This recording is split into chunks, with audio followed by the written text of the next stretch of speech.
जाहिद वली आपको खुशामदीद कहता है।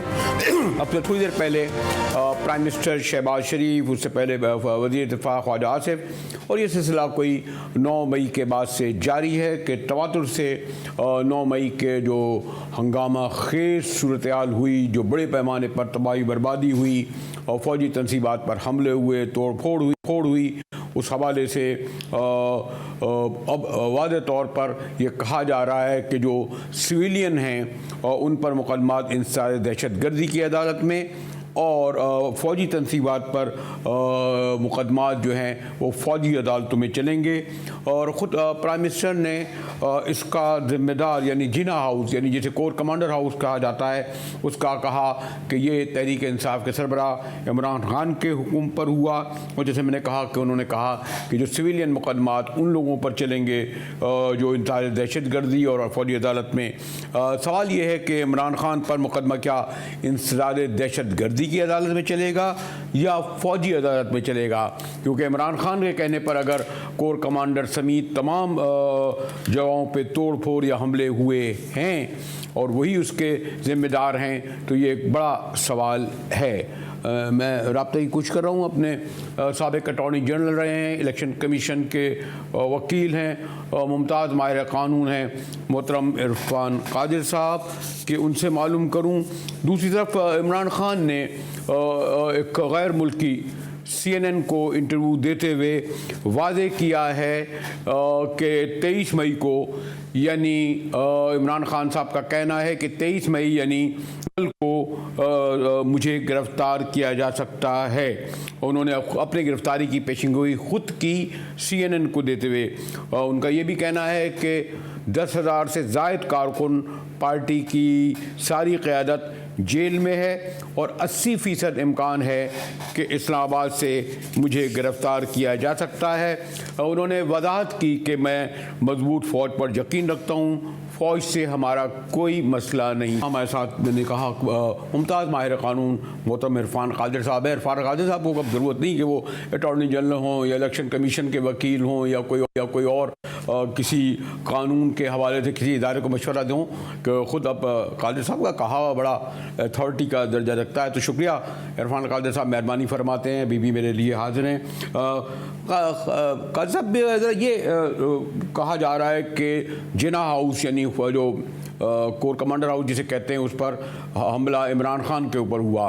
फिर ये भी कहा जा रहा है कि जो सिविलियन जगहों पर यानी तोड़ फोड़ हुई है वहाँ तो इंसार दहशत गर्दी, लेकिन जो फ़ौजी तनसूबात हैं वहाँ पर फ़ौजी अदालतों में मुकदमा चलेगा। ये ख़ुद एक अपनी जगह सवाल है कि फ़ौजी अदालतों का क्या ऑलरेडी, जो पहले कहते हैं कोई आइन की दिफा भी बताते हैं, मैं तो एक तालिब इल्म हूँ, आप समझते हैं कि फ़ौजी अदालतों के तहत मुकदमे चलने चाहिए? बुनियादी बात तो ये, और इस जो 9 मई को हुआ उसके बाद चलेंगे? देखें, कैंटोनमेंट्स में जो भी ऑफेंसेस होते हैं सारी दुनिया में, जहाँ पे कि फ़ौज की तनसीबात हों या फ़ौज की इंस्टॉलेशंस हों या फ़ौज के इलाके हों, और ख़ास तौर पे वो उनके घर हो, मकान हो, तो उसके अंदर आप अगर घुस के कुछ करते हैं तो वो कैंटोनमेंट एरियाज में तो आर्मी का लॉ जो है ना वो अप्लाई करता है। आर्मी का जो एक्ट है वो सिविलियंस को भी अप्लाई करता है उस सूरत में जबकि सिविलियंस को ऐसा ऑफेंस करते हैं जिससे कि वो उकसाते हैं उन लोगों को जो कि आर्मी एक्ट के ताबे हैं, या तरगीब देते हैं उन लोगों को जो कि आर्मी एक्ट के ताबे हैं, और वो उन पर भी फिर कानून जो है वो आर्मी एक्ट का लागू होता है। जी नहीं, यानी मैं कंटोनमेंट तो खैर आपको इल्म है कि इतने वसी हो गए हैं, कोयटा कंटोनमेंट, आपका लाहौर, कराची, वो तो पूरे आदिश 20 शहर में आ गए हैं। नहीं, वो तो एक पर्टिकुलर जगहों पर कहा जाए कि यानी कंटोनमेंट एरिया में, मैंने कहा ना, वो तो बहुत उसमें सिविलियन भी इलाका आता है। आप कंटोनमेंट कह रहे हैं या फ़ौजी तनसीबात पर डायरेक्ट कह रहे हैं अगर हमला, और वो भी कह रहे हैं अगर खासाब पर हुआ तो इसका मतलब उन पर फ़ौजी अदालत में मुकदमा चलेगा? देखें, ये जो कोर कमांडर के घर के अंदर का इंसिडेंट है, ये सिर्फ कैंटोनमेंट की बात नहीं है, ये तो एक घर है जो कि फौज के कोर कमांडर जो हैं वो उसमें रह रहे थे, उसके अंदर घुस जाना एक हाजिर सर्विस फौजी के घर में इस तरह से, तो वो तो फिर उनको तो प्रोटेक्ट करेंगे ना, आर्मी एक्ट के जरिए उनको प्रोटेक्शन दी जाएगी ना, जितनी भी दी जाएगी। और उनमें जो लोग इस तरह इन्फिल्ट्रेट करेंगे फौजी तनसीबात में या उनके घरों में या उनके और जो फौजी जो मुख्तलिफ बिल्डिंग्स हैं उनमें, तो वो तो आर्मी एक्ट का इतलाक बिल्कुल होता है उसमें तो कोई शक ही नहीं है ना, उसमें कोई कंफ्यूजन नहीं है। तो इसमें इस बारे में कोई कन्फ्यूजन नहीं कि फिर पीटीआई के चेयरमैन पर फौजी अदालत ही मुकदमा चलेगा क्योंकि उनके हुक्म पर हुआ है। देखें, पीटीआई के चेयरमैन के जो स्पेसिफिक फैक्ट्स हैं वो तो हमारे सामने अभी नहीं है, लेकिन अगर उन्होंने उकसाया है किसी को और उससे एविडेंस मिलता है कि उनके कहने पे उन्होंने कोई ऐसी तरगीब दी है लोगों को कि वो जब मास्टरमाइंड कर रहे थे या पीछे से वो लोगों को फोर्स कर रहे थे, तो बिल्कुल वो भी इस चीज में आ सकते हैं। प्राइम मिनिस्टर ने बड़ी जिम्मेदारी से कहा है ना, प्राइम मिनिस्टर ने बड़ी जिम्मेदारी से कहा है कि उनके कहने पर, उनके हुक्म पर हमला हुआ है। किसने कहा है? प्राइम मिनिस्टर शहबाज शरीफ ने।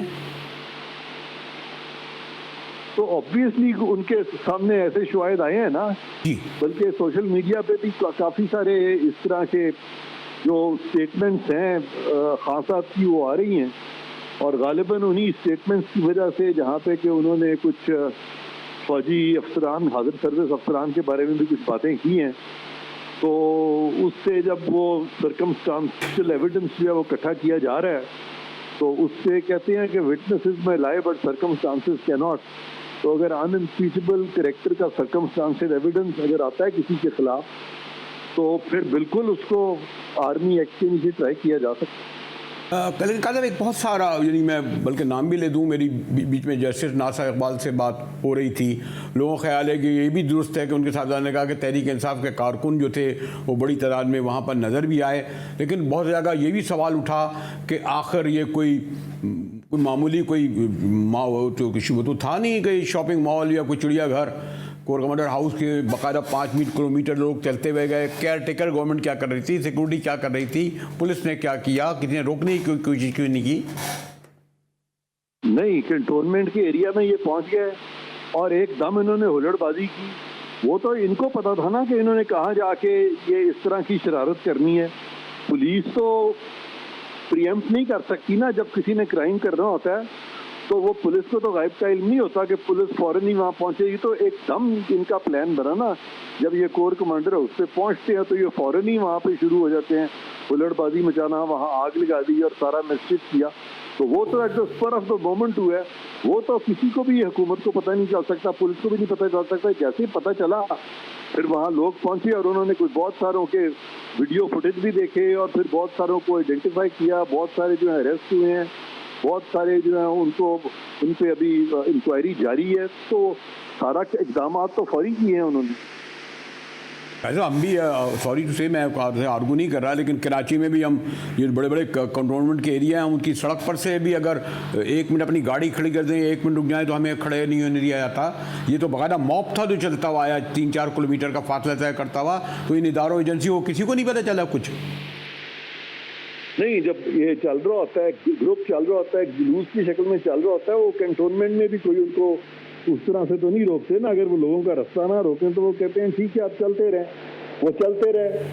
लेकिन जब वो फौज की इमारतों के अंदर घुसना शुरू कर दिया उन्होंने, तो उस वक्त एक्शन लिया गया था।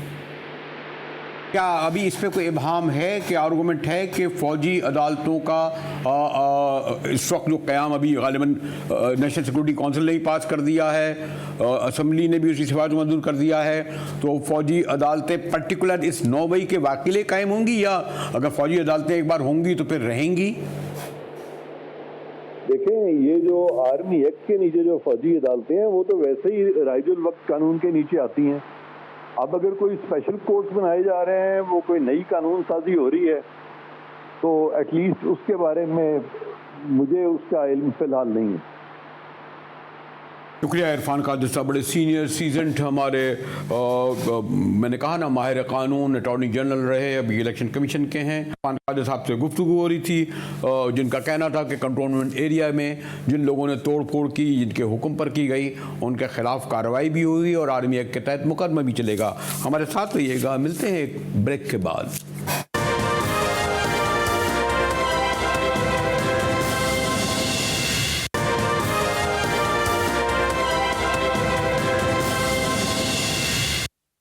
GTV में एक बार फिर मुजाहिद बिलवी आपको खुशामदीद कहता है। और तहरीक इंसाफ के सरबराह इमरान खान ने एक मोतबर गैर मुल्की TV को इंटरव्यू देते हुए इंकिशाफी कहूँगा कहा है कि 23 मई यानी कल मुझे गिरफ़्तार किया जा सकता है। उन्होंने कहा कि जनाब कोई 10,000 से ज़ायद कारकुन और पार्टी की सारी क़यादत जेल में है, इसलिए कल जब मैं इस्लामाबाद पहुँचूँगा तो मुझे वहाँ गिरफ़्तार किया जा सकता है। खान साहब ने गो के एक बार फिर इस बात को दोहराया कि हम फ़ौज वो यानी PTI फ़ौज मजबूत फ़ौज पर यकीन रखते हैं और फ़ौज से हमारा कोई मसला नहीं। ताहम बिटवीन द लाइन खान साहब ने एक पैगाम भी दे दिया कि फ़ौज से मसला नहीं है। जी हमारे साथ बैरिस्टर गौहर अली ख़ान हैं। बैरिस्टर साहब थैंक यू, आपने वक्त निकाला, शुक्रिया। ये क्यों खान साहब ने कहा जबकि अभी हम देख रहे हैं तवातुर से उनकी एक के बाद दूसरे केसेस में इस्लामाबाद में लाहौर में ज़मानत हो रही है। कौन से केस में, कोई नया केस होगा जिसमें गिरफ़्तार किया जाएगा, या ये जो शहबाज शरीफ साहब ने आज कहा है इमरान खान साहब के हवाले से कि 9 मई के वाक़े के वही मास्टरमाइंड हैं? खान साहब रेलवी साहब, एक्चुअल तो ये है कि अभी तक तो 125 FIR हो गई है और सारे के सारे FIR में खान साहब बेल पर है। लेकिन जिस तरीके से उसके साथ बिहेव किया गया, जिस तरीके से उसके केसों को डील किया गया, जिस तरीके से सेक्शन 144 के केस में भी केसेस में डाला गया और तौहीन में भी डाला गया और ये कि बगावत के भी केसेस है और टेररिज्म की भी केसेस है, तो कोई चीज़ मौजूदा हुकूमत से तो बैद नहीं है कि कोई ना कोई बहाना बना करके उनको अरेस्ट करे। जहाँ तक FIRों का ताल्लुक है तो कोई ऐसी FIR नहीं है जिसमें खान साहब की बेल ना हुई हो, और खान साहब को हाई कोर्ट ने प्रोटेक्शन दी है, तो वो कल भी जो आएंगे तो प्रोटेक्शन में ही है। लेकिन अगर गवर्नमेंट हैवी हैंडेडनेस करती है तो उसका तो नहीं कहा जा सकता। नहीं, यानी इस्लामाबाद हाई कोर्ट के अंदर आ जाएंगे वो तो एक वाक़या बल्कि सानिया हो चुका कि देखा उन्होंने कि जब पकड़ने की रेंजर ने कोशिश की उसके बाद क्या हुआ। उसके बाद बहरहाल रेंजर और गालिबन आइंदा अंदर नहीं आ सकती, पुलिस अंदर नहीं आ सकती। ऐसे ही यानी बाहर गिरफ्तारी हो सकती है लेकिन अंदर नहीं हो सकती, तो उनके अंदर आने में तो कल कोई रुकावट नहीं पड़ेगी इस्लामाबाद हाई कोर्ट के? नहीं, कल ऐसी रुकावट नहीं पड़ेगी और कल तो उन्होंने नेब कोर्ट में बेसिकली आना है। इस्लामाबाद हाई कोर्ट में उसके अभी केसेस पेंडिंग नहीं है, नेब कोर्ट में उन्होंने आना है और नेब कोर्ट बीबी ने पेश होना है तो उनके साथ होंगे, एंटी टेररिज्म की कोर्ट में पेश होना है। तो ये अगर हाई कोर्ट भी आना है तो वो इसमें तो कोई ऐसी नहीं है कि वो आर्मी वाला आकर के रेंजर्स आ जाए और रेंजर को अरेस्ट कर ले। लेकिन जिस तरीके से पहले से किसी एक केस में उस वक्त तक तो जिस तरह आज वज़ीर-ए-आज़म ने भी कहा कि मुझे भी नहीं पता था क्या वारंट इशू हुआ है, डिस्पाइट है कि वो जो रेंजर्स है वो फेडरल गवर्नमेंट की तरफ थी कि वहाँ डिप्यूट हुई थी और आई हुई थी। लेकिन अगर ऐसा है तो कोई ना कोई बहाना बना करके आ सकते हैं तो वो हो सकता है, अदरवाइज ऐसी कोई कानूनी तौर पर कोई चीज़ हाल नहीं है कि वो आ जाए और खान साहब की उससे गिरफ्तार। भाई साहब आप तो खुद माशाल्लाह इतनी अथॉरिटी हैं, लेकिन मैं अपने इल्म के लिए पूछना चाहता हूँ कि अब तो गालिबन पूरा सिस्टम जो है कंप्यूटराइज हो गया होगा और कोई वो तो नहीं है कोई रजिस्टर खोलें और ये करें, कोई 140 मुकदमात बताए जाते हैं, तो गालिबन यकीनन माशाल्लाह आपको मैं कहने की ज़रूरत नहीं है कि आखिर इस्लामाबाद हाई कोर्ट या सुप्रीम कोर्ट में आप लोगों ने यकीनन से सोचा होगा कि दरख्वास्त करें कि 140 के 40 मुकदमात जो उन पर हैं वो सब एक बार लेकर आ जाएँ ना। वो कोई मेरे कोई ज़्यादा इतना टाइम और वक़्त और दिक्कत तो नहीं होगी, ताकि अब 142वां 144वां नया केस बने तो बने। अब ये नहीं हमें आपको या हमें हमें नहीं कि 140 मुकदमात कौन से हैं खान साहब पर। देखिए वो जो केस है, ये इस केस में तारीख है वो तारीख मुकर्रर थी, इसमें 15 की डेट थी और जो हाई कोर्ट ने हमें डेट दे दी थी उसके बाद गवर्नमेंट ने ये रिक्वेस्ट कर ली कि हम आपको ये डिटेल प्रोवाइड करेंगे कि आपके ख़िलाफ़ कितने FIR हैं, हम उसकी रिकॉर्ड कलेक्ट कर रहे हैं क्योंकि हमारे पास ऐसा डेटा नहीं है जहाँ से प्रिंट निकाल के हम आपको दें, तो हम सबको कंटेक्ट कर रहे हैं। और लास्ट डेट ऑफ हियरिंग पे गवर्नमेंट ने खुद रिक्वेस्ट की जिसमें डेट हो गई है अभी 31 मई, तो 31 मई में भी गवर्नमेंट हमें पूरा अपना डिटेल देगी कि क्या खान साहब के खिलाफ कोई और भी केसेस है और अगर है तो वो कौन कौन से हैं, तो ये तो गवर्नमेंट बताएगी। जहाँ तक अरेस्ट का ताल्लुक है तो बरेलवी साहब आपने देखा होगा आजकल में जिस तरह MPO के ऑर्डर हुए थे, MPO के ऑर्डर हो जाते हैं, हाई कोर्ट ऑर्डर करती है कि रिकॉर्ड ले आए कि जिसके बेस पे आप लोगों ने उनको अरेस्ट किया मैं उसकी डिटेल देख लूँ। हाई कोर्ट ऑर्डर पास कर दी थी कि मैं सेटिस्फाइड नहीं हूँ, ये मटेरियल इनफ है कि उस पर आप डिटेन करें। हाई कोर्ट ऑर्डर सेटिस्फाइड करती है, वो जाते हैं अडियाला से निकलता है, उसको दोबारा दूसरी गाड़ी में बिठा देते हैं, लेके जाते हैं और कई को तो 3-3 मरतबा अरेस्ट कर लिया। और बाहर के फैमिली मेम्बर तो मिलते नहीं है, तो कहाँ से अरेस्ट होता है, किस केस में अरेस्ट होता है, केस कहाँ से आता है? किसी कोई एक मरतबा ऑर्डर करता है डीसी इस्लामाबाद, सेकंड टाइम पे ऑर्डर करता है डीसी रावलपिंडी, फिर ऑर्डर करता है कोई डीसी अटक, तो there is no end to it. एक अगर मैं आपसे पूछूं बैरिस्टर साहब के जो आप ये दुरुस्त कह रहे हैं कि इसमें लेकिन एक आज जो एक प्राइम मिनिस्टर ने ये कहा है कि 9 मई के वाक़े में बराह रास्त इमरान खान साहब ने हुक्म दिया, फिर ये भी वजाहत करते हैं कि जो सिविलियन जगहों पर तोड़ फोड़ हुई तो वहाँ तो इंसानी दहशतगर्दी पे चलेगा और फौजी अदालत में चलेगा, तो इसके मायने इस बात का इम्कान है कि फिर इमरान खान साहब का केस फौजी अदालत में चले? सर अभी तक तो कोई ऐसा केस नहीं है कि कोई उसकी हमारे सामने ऐसा केस नहीं लाया गया है कि 9 तारीख और 12 मई के दरमियान जो FIR रजिस्टर हुई है उसमें खान साहब को नॉमिनेट किया गया है। अलबत्ता सुप्रीम कोर्ट में भी ये बात सामने आई थी और हाई कोर्टों के सामने भी ये बात सामने आई थी कि 9 और 12 के दरमियान जितने FIR हुई थी खान साहब ने न कोई कॉल दिया, न उसको पता था, न उस वक्त वो मौजूद थे, न उन्होंने देखा था, क्योंकि उसका एक्सेस ही नहीं था, उन तो इनकम्युनिकेटो थे थ्रू आउट दिस प्रोसेस। लेकिन अगर वो किसी में FIR है तो कानून के मुताबिक हम प्रोसीड करेंगे और उनकी प्रोटेक्शन के लिए और बेल के लिए कोर्टों में जाएंगे। जहाँ तक इस बात का ताल्लुक है कि अगर सिविलियन है तो आम कोर्टों में होगा, वो एंटी टेररिज्म कोर्टों में होगा, और अगर कोई मिलिट्री इंस्टॉलेशन पर है तो वो मिलिट्री कोर्ट में होगा। बेसिकली मिलिट्री कोर्ट में तो ट्रायल सिविलियन का हो नहीं सकता। लास्ट टाइम जब हुआ था तो वो 2015 में अमेंडमेंट हुई थी 2 सालों के लिए, और उसके बाद जब हुआ था तो वो अमेंडमेंट हुई थी 2017 में 2 सालों के लिए, और आइन ने प्रोटेक्शन प्रोवाइड किया तो मिलिट्री कोर्ट वैलिडेट हो गए 2 सालों के लिए। उसके बाद तो मिलिट्री कोर्ट नहीं हो सकते। सेकंड ये कि न सिर्फ ये कि आइन में तरमीम ज़रूरी है उसके लिए, बल्कि उसके साथ साथ ये भी बात ज़रूरी है कि सुप्रीम कोर्ट ने ये होल्ड कर दिया था कि जो तरमीम की गई थी आर्मी एक्ट में, उसके मुताबिक सिर्फ उन सिविलियन का ट्रायल मिलिट्री कोर्ट्स में होगा जो सिविलियन किसी नॉन टेररिस्ट ऑर्गेनाइजेशन का मेंबर है, और उस नॉन टेररिस्ट ऑर्गेनाइजेशन के मेंबर ने तलवार उठाई हो, बंदूक उठाए हो, स्टेट को और स्टेट के साथ लड़ो on the ground of religion या सेक्ट, इनके अलावा नहीं। ऐसे प्रोटेस्ट पे तो आप मिलिट्री कोर्ट में ट्रायल नहीं करते, और यही रीज़न है कि हमने आज पिटीशन फाइल की है सुप्रीम कोर्ट में, और इसमें हमने चैलेंज किया है ये आर्टिकल 245 की जो डिप्लॉयमेंट हुई है इसी को भी चैलेंज किया है, और मिलिट्री कोर्ट्स को भी चैलेंज किया। हमें उम्मीद है नेक्स्ट वीक कोई सुप्रीम कोर्ट इस पर फैसला। ठीक है बैरिस्टर गौहर खान साहब, शुक्रिया आपने हमारे वक्त निकाला। बैरिस्टर गौहर खान साहब कतई तौर पर वो जो 9 से 12 मई का बता रहा था, इसमें ना फिजिकली वो मौजूद थे, ना उन्होंने कोई हुक्म दिया था। हमारे साथ रहिएगा कि एक अहम मसले पर, और वो है G20 की कॉन्फ्रेंस जो श्रीनगर में हिंदुस्तान ने बुलाई है। मिलते हैं एक ब्रेक के बाद, इस पर गुफ्तगू करेंगे।